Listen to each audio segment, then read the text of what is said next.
Yes academy में आप सभी का स्वागत है। मैं नवीन कुशवाहा। आज हम करंट अफेयर्स में पर्यावरण विज्ञान के जितने भी महत्वपूर्ण पूरे साल के जो करंट अफेयर्स बने हैं उनके बारे में हम जानते हैं। तो फर्स्ट है नीलगिरी तरह परियोजना, नीलगिरी तहर परियोजना, ठीक है। तो 12 अक्टूबर 2023 को तमिलनाडु के मुख्यमंत्री M.K. स्टालिन ने यह परियोजना लॉन्च की है। देखिए, जरूरी नहीं कि हम जिस राज्य से बिलोंग कर रहे हैं उसी राज्य की परियोजना ही करना है, लेकिन देश में कुछ राज्य ऐसी परियोजनाएं होती हैं जो अपने आप में कुछ अलग होती हैं, जो अन्य राज्यों में नहीं होती, तो वो परियोजनाएं भी हमें करना जरूरी है। तो 12 अक्टूबर 2023 को तमिलनाडु के मुख्यमंत्री ने लॉन्च किया और ये 28 दिसंबर 2022 को तमिलनाडु के अपने राजकीय पशु, क्या बोला गया है, अपने राजकीय पशु नीलगिरी तहर के संरक्षण हेतु नीलगिरी तहर परियोजना को मंजूरी दी थी। कब? 2022 में, और अभी इसको लॉन्च किया गया है। और ये भारत में इस प्रकार की पहली परियोजना है। देखिए, मैंने आपको अभी बताया था ना, उसी तरह तो इस प्रकार की ये पहली परियोजना है जो 5 वर्ष की है। 2022 से लेकर 2027 तक की यह परियोजना है, ठीक है। प्रति वर्ष, याद रखिए, प्रति वर्ष 7 अक्टूबर को नीलगिरी तहर दिवस के रूप में मनाया जाएगा। ये अनाउंस हुआ है, डिसाइड किया गया है। तो अब हर साल 7 अक्टूबर को नीलगिरी तहर दिवस, एक करंट अफेयर्स का एक पॉइंट ये। और पूछा जाए कि ये कहाँ पर है, तो ये आप तमिलनाडु राज्य में है, याद रखिएगा। नीलगिरी तहर पर्वतीय क्षेत्र में पाए जाने वाला एक खुरदार जानवर है, ठीक है। और ये रेड लिस्ट में किस श्रेणी में शामिल किया गया है इसे, इसलिए इसे बचाने के लिए यह अनाउंस किया गया है, ठीक है। नेक्स्ट क्वेश्चन आगे देखते हैं। देश का 54वां बाघ अभियान, अभी कुछ समय पहले एग्जाम थी, कुछ एग्जामों के पेपर हमने देखे हैं, तो उस एग्जाम के पेपर में भी ये सवाल पूछ लिया गया था, ठीक है। तो देश का टाइगर रिजर्व, तो देश में अब 53 की जगह 54 टाइगर रिजर्व हो गए हैं। और 20 सितंबर 2023 को मध्य प्रदेश में वीरांगना दुर्गावती बाघ अभ्यारण्य, वीरांगना दुर्गावती टाइगर रिजर्व जारी किया गया है, जो मध्य प्रदेश के सागर, याद रखिए, सागर, दमोह और नरसीपुर जिलों को जोड़ता है, ठीक है। कुल देश में कितने हैं टाइगर रिजर्व? 54। और 54वां ये मध्य प्रदेश का 7वां है। और देश में कुल टाइगर रिजर्व कितने हो गए हैं अब याद रखिएगा कि टोटल 54 हो गए हैं, ठीक है। तो देखिए, अब मध्य प्रदेश में है, तो मध्य प्रदेश में मैंने आपको MP में बताया कि कुल 7 है।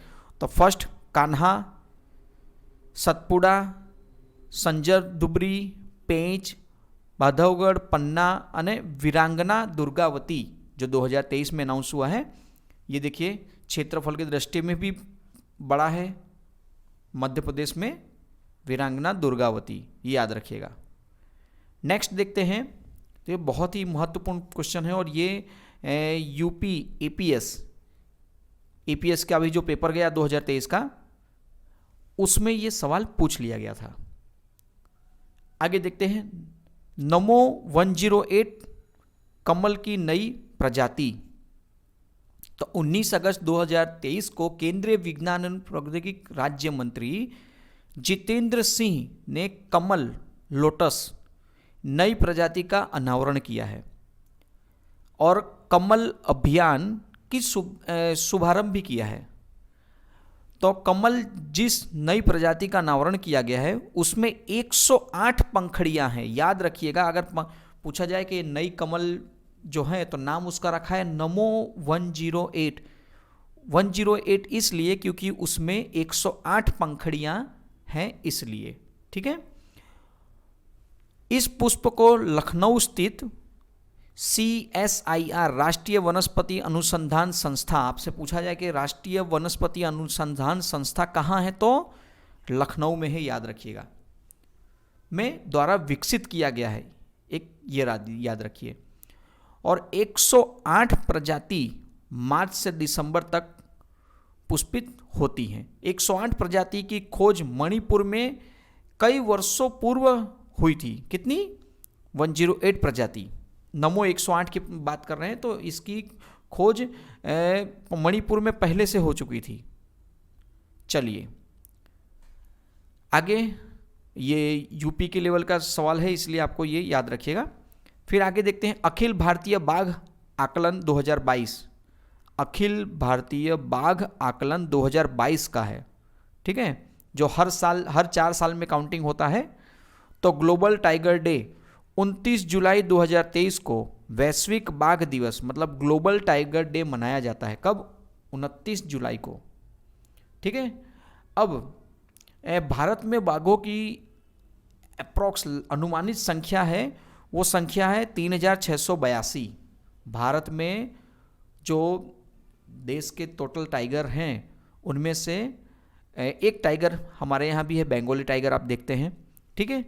तो भारत विश्व में 75% से अधिक जंगली बाघों का निवास स्थान है। कितने? 75%। मतलब हमारे यहाँ बाघों को बहुत अच्छी तरह से रखा जा रहा है कि जिससे उनकी जनसंख्याएं बढ़ सके। कि 2018 की बात करें तो वर्ष 2018 में बाघों की संख्या 2967 दर्ज की गई थी। अब आज देखिए कहीं ना कहीं वो 700 के आसपास ये बढ़ चुकी है। मतलब 2018 की जो जनगणना थी, टाइगर जो काउंटिंग होती है जनसंख्या, वो हर 4 साल में होती है, तो 2022 में 3682 हो गई।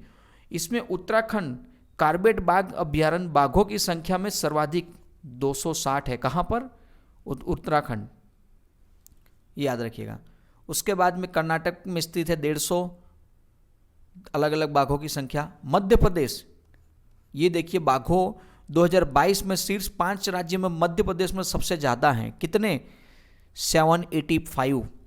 और आपसे अगर पूछा जाए कि टाइगर स्टेट कौन है, तो टाइगर स्टेट में मध्य प्रदेश को कहा जाता है। लायन स्टेट गुजरात को कहा जाता है, ये आप सभी जानते होंगे। फिर सेकंड नंबर में कर्नाटक आता है, फिर उत्तराखंड आता है, फिर महाराष्ट्र, फिर तमिलनाडु। लेकिन बाघों की संख्या सर्वाधिक कहाँ है किसी एक पार्क में, अभ्यारण्य में, तो वो उत्तराखंड में है। ये काउंट में माइंड याद रखिएगा, ठीक है। फिर प्रोजेक्ट टाइगर के 50 वर्ष पूर्ण हुए हैं। कब? तो 1 अप्रैल 1973 में प्रोजेक्ट टाइगर की शुरुआत हुई थी। कभी कभी ये सवाल भी पूछ लेते हैं। और 1 अप्रैल 2023 को 50 वर्ष पूर्ण हुए थे। इसी उपलक्ष्य में 9 अप्रैल 2023 को प्रधानमंत्री नरेंद्र मोदी जी ने मैसूर कर्नाटक में स्थित मैसूर विश्वविद्यालय में प्रोजेक्ट टाइगर के 50 वर्ष पूर्ण होने पर स्मरण, मतलब एक उद्घाटन इनके ऊपर कार्यक्रम रखा गया था और उसका उद्घाटन मोदी जी ने किया था, ठीक है। तो ये याद रखिएगा। आगे देखते हैं भारत के चीतों का पूर्णवास। अब ये आपको सभी को पता है कि कुन्हा नेशनल पार्क में मध्य प्रदेश में रखे गए थे। तो 17 सितंबर 2022 में प्रधानमंत्री मोदी जी ने जंगली चीतों को कुनो राष्ट्रीय उद्यान, कुनो नेशनल पार्क मध्य प्रदेश में इन्हें स्थापित किया। कहाँ से लाए गए थे? नाम्बिया, अफ्रीका के कुल 8 चीतों को लाए गए थे, जिसमें 5 मादाएं थी और 3 नर थे, ठीक है। और खास याद रखिए कि कब विलुप्त हुए थे भारत से, तो 1952 में ये भारत से विलुप्त हो चुके थे, मतलब थे ही नहीं। उसके बाद में प्रयास किसी ने किया नहीं और मोदी जी ने 2022 में कर दिया। अब इसका परिणाम क्या आया? तो परिणाम बहुत ही अच्छा है। क्या है कि अब देखिए खास 18 फरवरी 2023 को दक्षिण अफ्रीका से फिर से 12 चीते लाए गए। तो अब कितने हो गए? 12 और 8 20। तो अब देखा जाए तो 20 चीते हो गए। और ये अभी चर्चा में क्यों है? चर्चा में इसलिए है कि लाए गए हैं वो तो ठीक है, इसी में एक शावक का जन्म भी हुआ है, तो उस वजह से ये चर्चा में भी है। अब साथ ही साथ इसमें एक चीज भी खास जुड़ी है कि दक्षिण अफ्रीका के नाम्बिया से जो लाए गए कुल 20 चीते हैं, उनमें से 6 वयस्क चीतों की मौत हो गई है। तो अब देश में कितने चीते बचे हैं? 14 वयस्क चीतों की मौत हो गई है। ये मौत का आंकड़ा आप याद रखिए कि कुल अब देश में 20 चीते हैं, लेकिन उनमें से 6 की मृत्यु होने पर अब कुल 14 ही चीते बचे हैं। 26 मई 2023 को 11 सदस्यों वाली चीता परियोजना समिति बनाई गई, जिसके अध्यक्ष है डॉक्टर राजेश गोपाल। एक समिति बनाई गई है जिसके अध्यक्ष कौन है? डॉक्टर राजेश गोपाल इसके अध्यक्ष बने हैं। ठीक है, एक याद रखिएगा। चलिए नेक्स्ट देखते हैं महेंद्रगिरी पहाड़ी। महेंद्रगिरी पहाड़ी जैव विविधता विरासत स्थल बना है। तो महेंद्रगिरी पहाड़ी, तो ओडिशा सरकार ने गंधमर्दन पहाड़ी जैव विविधता विरासत स्थल घोषित किया है। 25 नवंबर 2022 को महेंद्रगिरी पहाड़ी स्थल घोषित किया गया था और यह द्वितीय जैव विविधता विरासत स्थल है। ठीक है, और मंसरू कंधमाल जिला है ओडिशा का प्रथम जैव विविधता विरासत स्थल भी बना है। आप ये याद रखिएगा। वर्तमान में भारत में 44 जैव विविधता विरासत स्थल हैं। कितने? 44। ये याद रखिएगा, जैव विविधता वाले स्थल कितने हैं? 44। भारत का पहला जैव विविधता विरासत स्थल नल्लूर टेमेरिंड ग्रोव कहाँ पर है? बेंगलुरु कर्नाटक में है, ये याद रखिएगा। और पश्चिम बंगाल में सर्वाधिक कितने हैं? 10। उत्तर प्रदेश में विरासत स्थल की संख्या 1 है और मध्य प्रदेश में 3 है। तो अगर आप यूपी की एग्जाम दे रहे हैं तो 1 याद रखिए और एमपी की एग्जाम दे रहे हैं तो 3 याद रखिए। ठीक है, बिहार में एक भी नहीं है। आपसे अगर पूछा जाए कि कौन सा नीचे में से राज्य है, बताइए कि जहाँ विरासत स्थल एक भी नहीं है, जैव विविधता विरासत स्थल, तो बिहार। क्या बोलेंगे? बिहार में एक भी नहीं है, याद रखिएगा। ठीक है, नेक्स्ट देखते हैं भारत के 75 रामसर साइट। भारत के 75 वर्ष पूरे होने के उपलक्ष्य में कुल 75 नए 11 जोड़े गए अगस्त महीने में 2023 में, तो उसकी वजह से अब 75 हो गए। तो 13 अगस्त 2022 को जारी किया गया और भारत की 11 नए आर्द्रभूमि को जोड़ा गया। भारत की स्वतंत्रता के 75 वर्ष में देश के में रामसर स्थलों की कुल संख्या अब कितनी हो गई? 75 हो गई है। अब उसमें से जो 75 हुई है तो किस तरह है? तो देखो, सबसे सर्वाधिक आपसे पूछा जाए कि किस राज्य में, तो तमिलनाडु। एक चीज़ याद रखिएगा, सबसे ज़्यादा कहाँ है? तमिलनाडु। अगर दोस्तों आप अगर इस चैनल में नए हैं तो यस एकेडमी सूरत लिख के आप टेलीग्राम चैनल भी ज्वाइन कर सकते हैं और इस चैनल को सब्सक्राइब कर लीजिए। उत्तर प्रदेश, अगर यूपी की एग्जाम दे रहे हैं तो पूछा जाए रामसर साइड उत्तर प्रदेश में कितने हैं, तो 10 हैं। कितने? 10 यूपी में।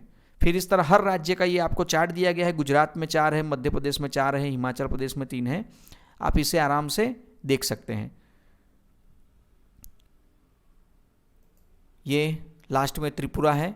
एक एक की संख्या आपको भी देखने को मिलेगी, लेकिन ये लास्ट में पूर्व उत्तराखंड में 1, गोवा, कर्नाटक, आंध्र प्रदेश, बिहार, असम, मणिपुर, मिजोरम, त्रिपुरा, इन सभी जगहों में एक एक रामसर साइट है। ठीक है दोस्तों, तो अगर वीडियो अच्छा लगा हो तो लाइक शेयर सब्सक्राइब जरूर से जरूर करिएगा। नमस्कार।